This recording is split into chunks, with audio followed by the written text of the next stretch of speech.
इंदु की आवाज़ चैनल में आपका स्वागत है। हमारी आज की कहानी है संतान पालो मगर उम्मीद नहीं। अरे गोलू बेटा, जरा इधर तो आना, पीने के लिए एक गिलास पानी तो ला दे। गोलू सविता जी चिल्लाती रह गई। पोते गोलू को आवाज़ लगाती रह गई, लेकिन गोलू अपनी दादी माँ की बात को अनसुना करते हुए बाहर खेलने दौड़ गया।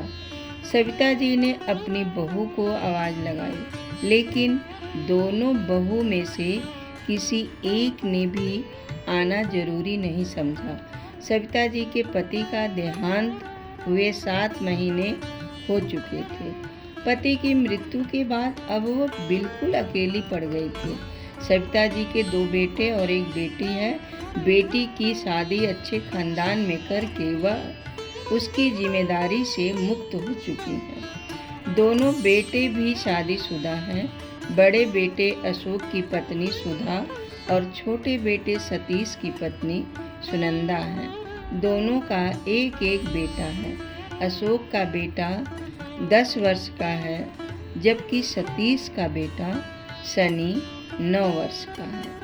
दोनों में 1 वर्ष का फर्क था, परंतु दोनों का जन्मदिन एक ही दिन को आता था। घर में सभी लोग अपना ख्याल स्वयं रख सकते थे, लेकिन यदि घर में किसी को सहारे की आवश्यकता थी तो वह थी सविता जी, जिनकी ढलती उम्र के साथ शरीर की ताकत और हड्डियों में जान कम होती जा रही थी। अपने घर के आंगन में चारपाई पर सविता जी अकेली बैठी हुई थी और खुद को बहुत लाचार महसूस कर रही थी। बैठे बैठे सोच रही थी कि यह तो कुदरत का नियम है कि जैसे जैसे नई पीढ़ी के शरीर में ताकत बढ़ती जाती है, वैसे वैसे ही पुरानी पीढ़ी कमज़ोर और लाचार होती जाती है। परंतु नई और पुरानी पीढ़ी के बीच इतनी दूरी आ जाएगी कि ना तो बच्चों को उनका अकेलापन दिखेगा और ना ही उनके आंसू नजर आएंगे। ऐसा तो मैंने सपने में भी नहीं सोचा था। जब 7 महीने पहले उनके पति की मृत्यु हुई थी, तब दोनों बहू आई उनकी खूब सेवा कर रही थी। कुछ ही दिन बीते थे जब दोनों बेटे ने आकर कहा, माँ, हमारा इन 2 कमरों में कैसे गुजारा हो पाएगा। अब बच्चे भी तो बड़े हो रहे हैं, तो उन्हें भी पढ़ाई करने के लिए अलग कमरा चाहिए। पिताजी तो कुछ किए बगैर ही स्वर्ग सिधार गए।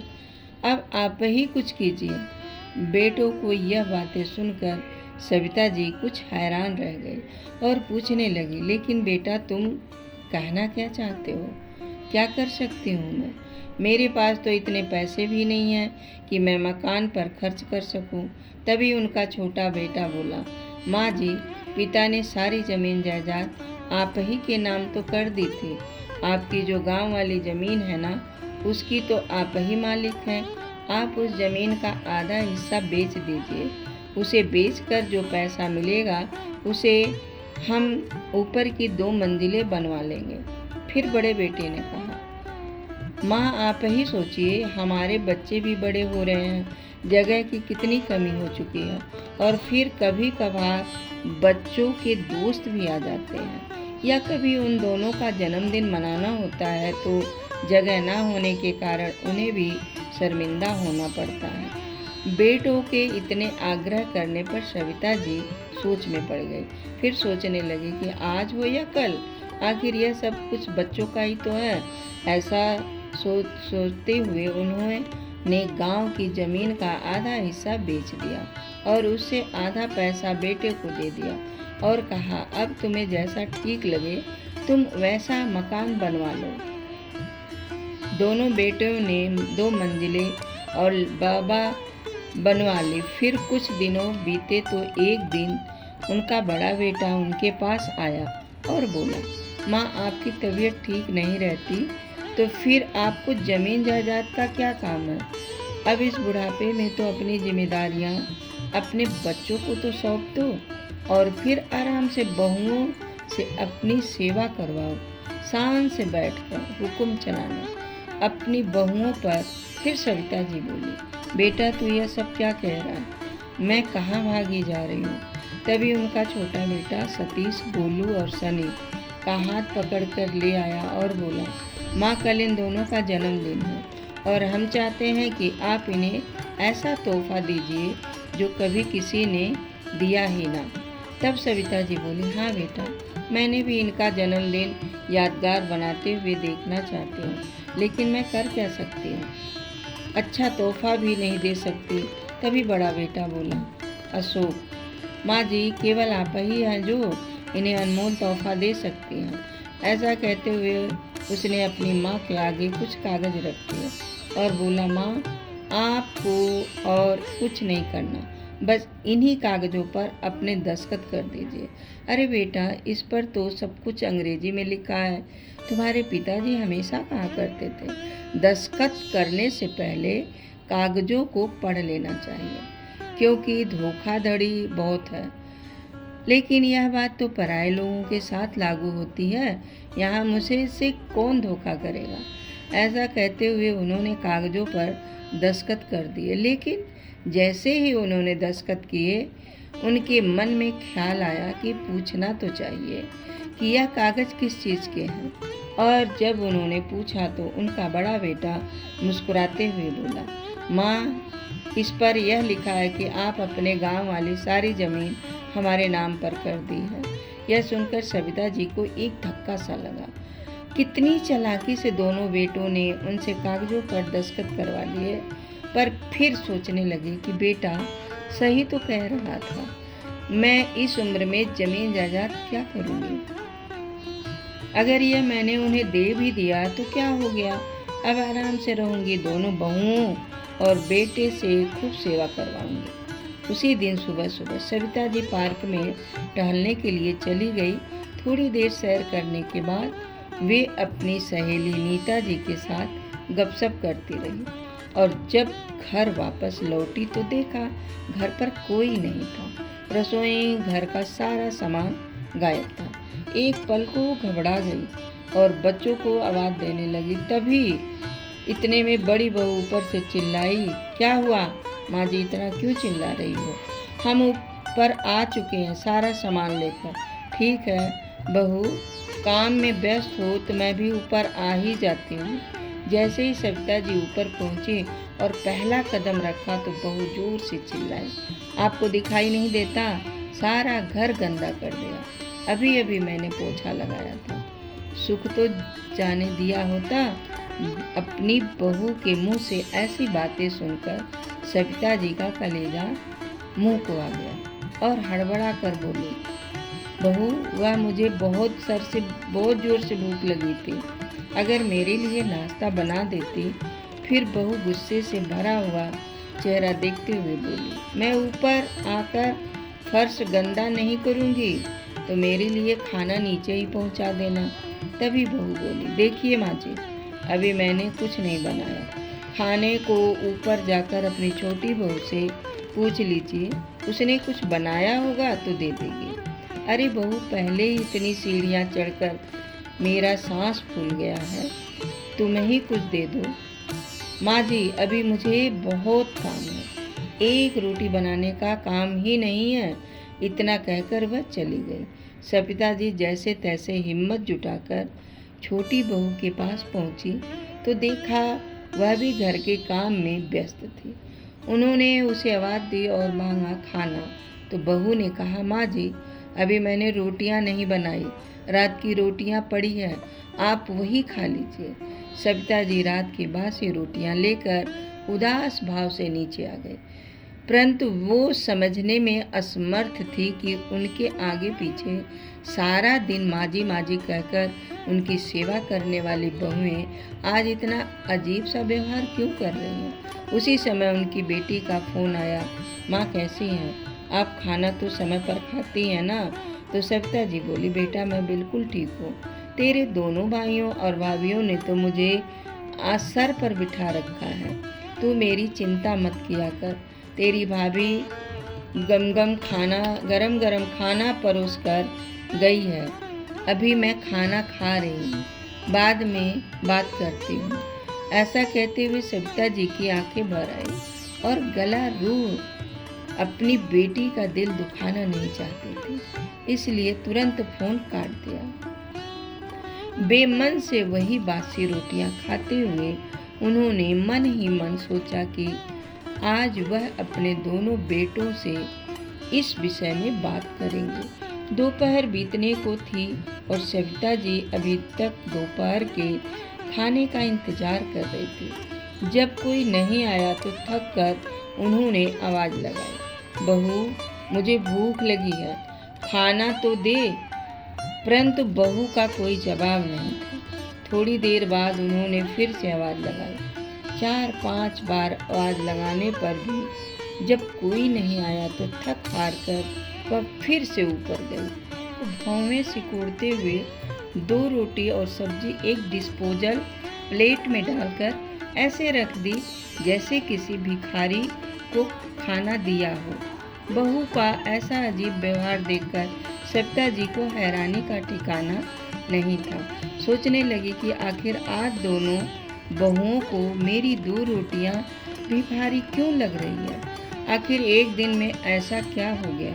अभी इन्हीं विचारों में डूबी हुई थी कि उनकी नज़र बाहर से आते हुए अपने छोटे बेटों पर पड़ी। पीछे पीछे ही बड़ा बेटा भी आ रहा था। जैसे ही वे दोनों अंदर आए, सविता जी ने कहा, बेटा सुनो, मुझे तुम दोनों से कुछ ज़रूरी बात करनी है। तभी छोटा बेटा बोला, माँ जी जो भी बात करनी है बाद में कीजिएगा, मैं अभी बहुत थका हूँ। बड़े बेटे ने भी कहा, माँ आपको तो कोई काम ही नहीं है, हम थके हुए आते हैं ना। तो आप आते ही इतना कहते कहते वह दोनों चले गए। सविता जी अपना छोटा सा मुंह लेकर बैठ गई।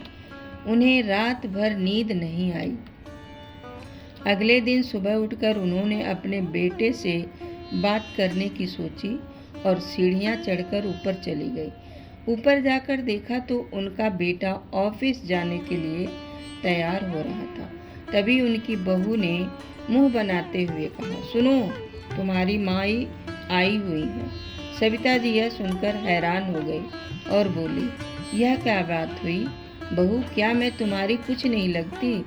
तभी अशोक बोला, क्या माँ, इसमें इतना नाराज होने वाली क्या बात है। फिर सविता जी बोली, बेटा बात क्या है, कल से बहू का व्यवहार भी बदला बदला हुआ और तुम भी इतनी अजीब व्यवहार कर रहे हो। क्या माँ आप भी सुबह सुबह फालतू ड्रामा करने लगी हो। छोटी सी बात का बात बढ़ाने में जरा भी देर नहीं लगाती हो। तभी उनकी बहू चिल्लाई, सुन लिया, आप जाइए यहाँ से, नाश्ता करने दीजिए। इन्हें सविता जी टस के मस खड़ी रह गई। बहू की तेज आवाज़ सुनकर उन्हें ऐसा लगा कि जैसे वह किसी बुरे सपने से जागी हो। सविता जी इज्जत होकर बड़ी बहू के कमरे से बाहर निकल आई। वह बहुत ज़्यादा डर गई थी, लेकिन उन्हें भूख भी लगी थी, इसीलिए हिम्मत करके ऊपर छोटे बेटे के पास चली गई। दरवाज़ा खुला था।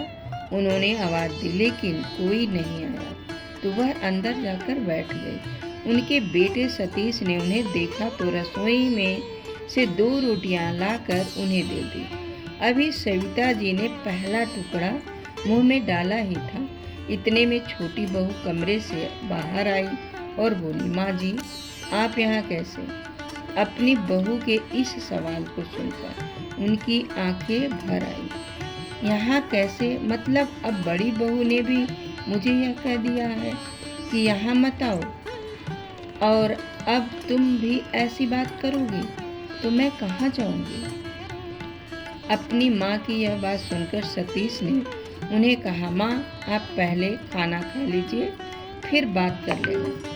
सतीश को अपनी माँ के साथ नरमी से पेश आते देख छोटी बहू सुनंदा उसे गुस्से से देखने लगी, परंतु उस समय कुछ नहीं कहा। अगले दिन जब उन्होंने अपने बड़े बेटे अशोक से दवाइयाँ लाने को कहा तो बड़ी बहू ने स्पष्ट जवाब दे दिया, उसे अपने खर्चे तो पूरे ही नहीं होते तो आपके खर्चे कैसे उठाएंगे। बात केवल 2 रोटी की होती तो चलता, आपके खर्चे कम नहीं हैं। कपड़ों का खर्च, दवाइयों का खर्च, खाने पीने का खर्च। ना बाबा, हमसे तो यह सब खर्च नहीं उठाया जाएगा। अब सविता जी ने बड़ी बहू के पास जाकर खाना मांगना छोड़ दिया। अब दोनों समय का खाना छोटी बहू के यहाँ से खाना पड़ता था। अरे यार, कुछ दिन ऐसे चलता रहा। एक दिन जब सविता जी खाना खाने के लिए अपनी छोटी बहू के पास जा रही थी, तभी उन्हें छोटी बहू सुनंदा की आवाज़ आई। वह अपने पति से झगड़ रही थी। कुछ सीखो बड़े भैया और बड़ी भाभी से। उन्होंने तो अपना पल्ला झाड़ लिया और हमारे मत्थे मर दिया। आपकी माँ को हमारे खर्च पहले ही कुछ कम है क्या? तभी सतीश बोला, तुम्हारी बात ठीक है सुनंदा। बोली, जब बड़े भैया अपनी जिम्मेदारी नहीं निभा रहे तो फिर माँ का सारा बोझ हम ही क्यों उठाएं? मैं बड़े भैया से बात करके उन्हें वृद्धा आश्रम भेजने का इंतजाम करवाता हूँ। बेचारी सविता जी यह सुनकर तो दंग ही रह गई और वहीं से वापस नीचे आ गई। अब किसी बेटे बहू के पास दोबारा जाने की उनकी हिम्मत नहीं हो रही थी। आज उनके बर्दाश्त की हद खत्म हो जा रही थी, क्योंकि उन्हें खाना खिलाना तो दूर, अब कोई उन्हें इस घर में देखना भी नहीं चाहता था। वह अकेले ठुकराई हुई सी आंगन की चारपाई पर बैठी रही। सभी का आंगन से आना जाना चलता रहा, परंतु किसी के पास इतना समय नहीं था कि अपनी बूढ़ी माँ के पास 2 पल के लिए बैठ जा।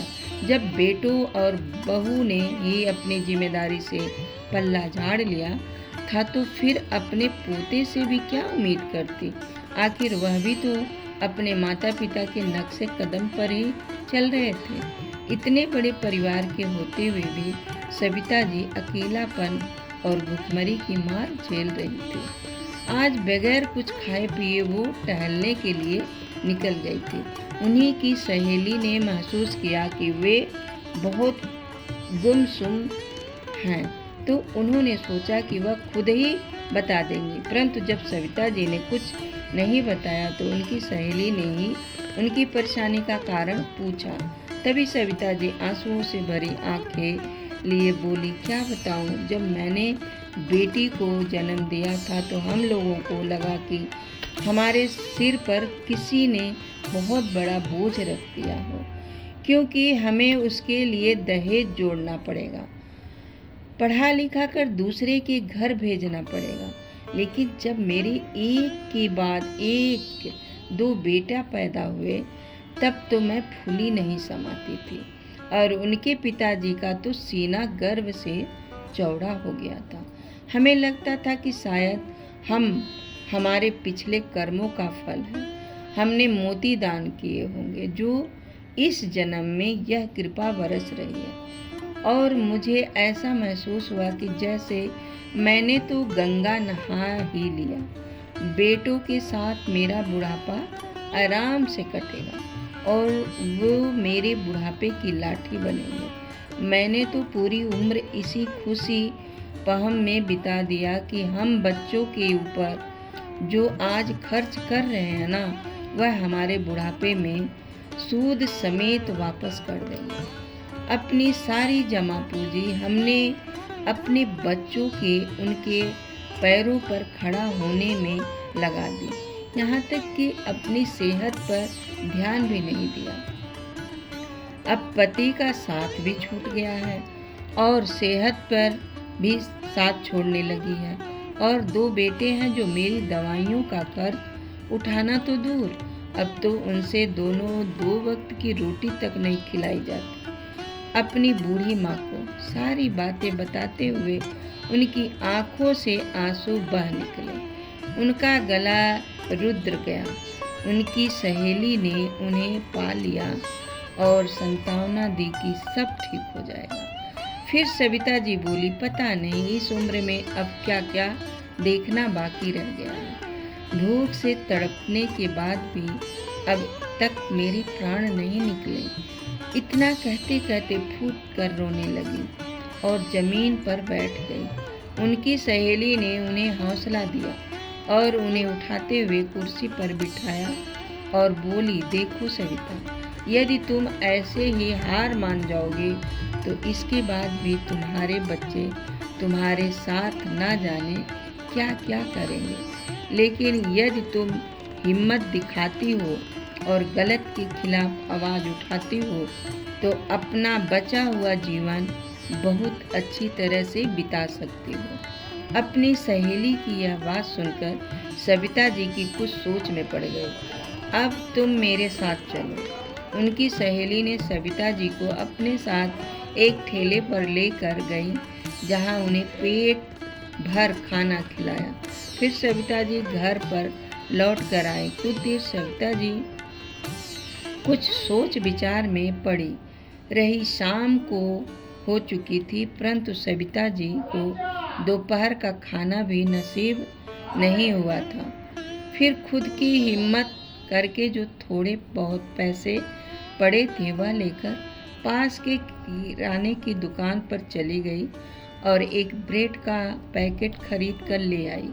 शाम के समय उनकी बेटी अपने पति के साथ उनसे मिलने के लिए आ पहुंची तो सविता जी उस समय ब्रेड खा रही थी। अपनी बेटी को देखते ही उन्होंने ब्रेड का पैकेट छिपा दिया और बोली, अरे बिटिया, तू कब आई?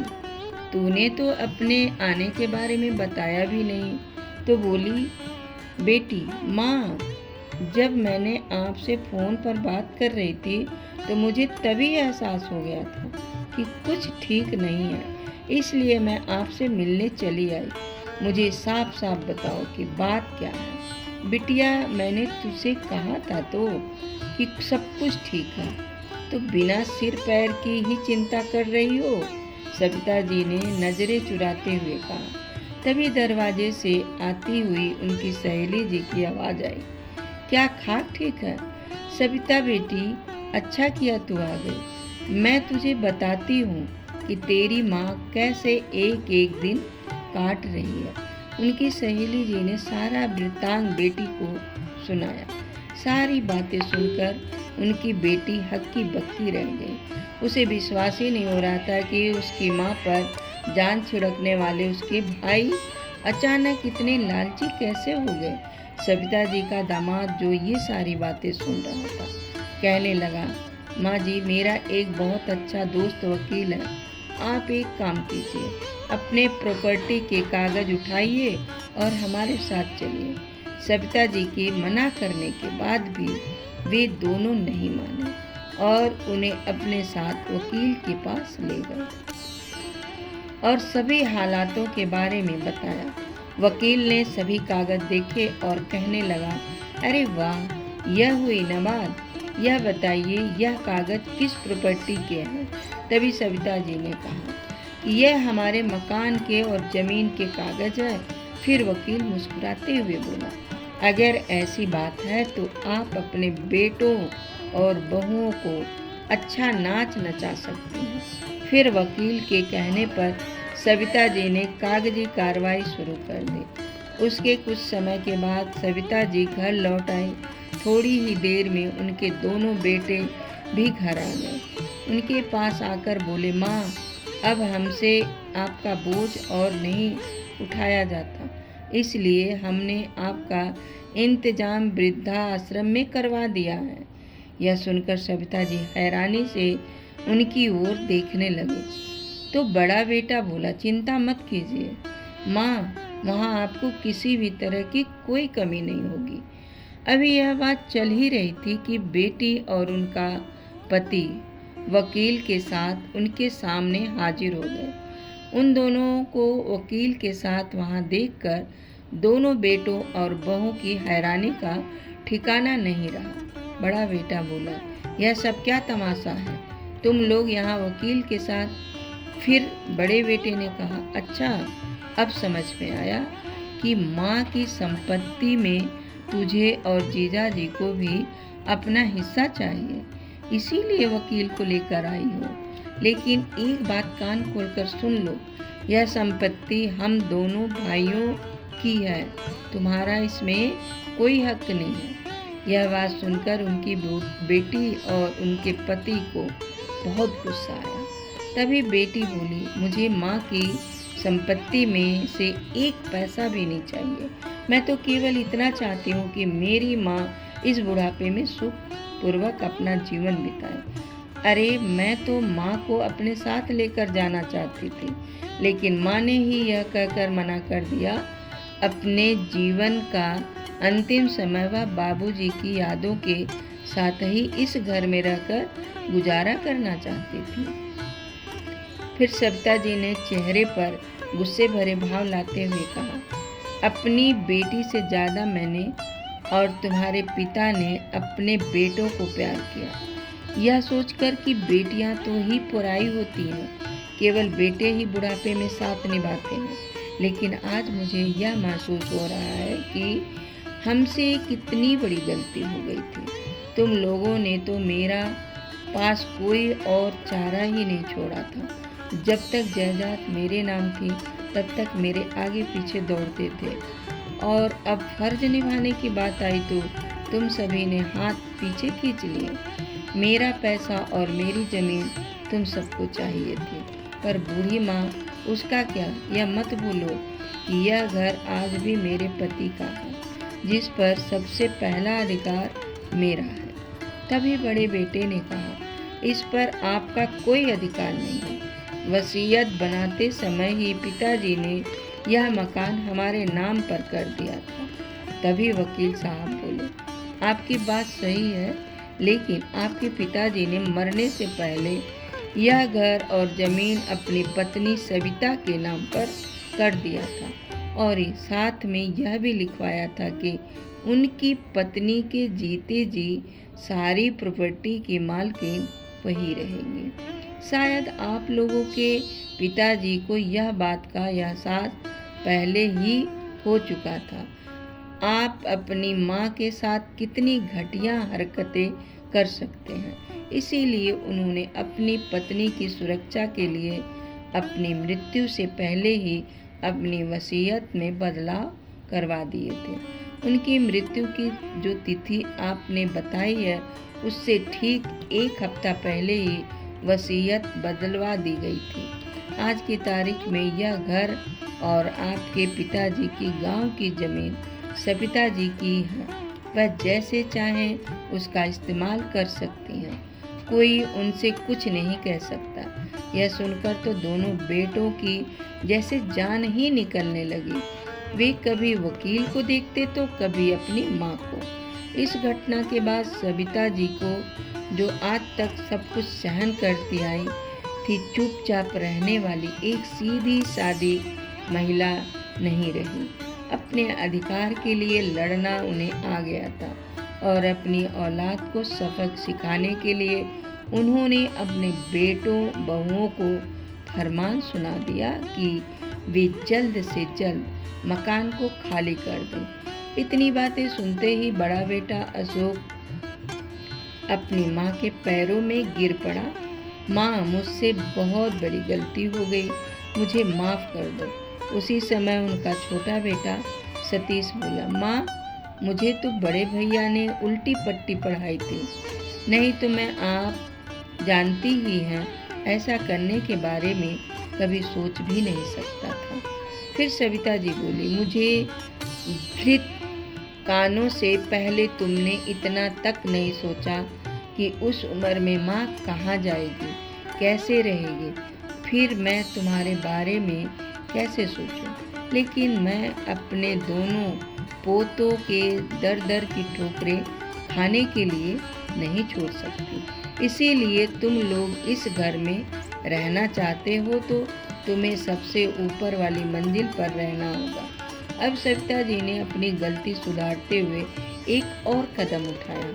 उन्होंने वसीयत में बदलाव करवाया कि उनकी मृत्यु के बाद उनके गांव की ज़मीन पर सिर्फ उनकी बेटी का हक होगा। अपनी सहेली की मदद से उन्होंने अपने मकान के बीच वाली मंजिल किराए पर चढ़ा दी, और सबसे नीचे वो स्वयं रहने लगी, और बेटी ने उनके लिए खाना बनाने, साफ सफाई करने वाले कपड़े धोने के लिए एक नौकरानी भी लगवा दी। अब सविता जी को अच्छा खाना नसीब होने लगा था। अपनी सासू माँ का यह बदला हुआ रूप देखकर दोनों बहुएं दंग रह गई थी। रात तो दोनों बेटे भी और दिन में किसी कोने में उन्हें एहसास हो चुका था कि उनसे बहुत बड़ी गलती हो चुकी है, जिसका खामियाजा उन्हें भुगतना पड़ रहा है। तो दोस्तों, आपको यह कहानी कैसी लगी और कमेंट करके ज़रूर बताएं और चैनल को सब्सक्राइब करना ना भूलें। मिलते हैं एक नई कहानी के साथ। तो बहुत बहुत धन्यवाद। Thank you for watch.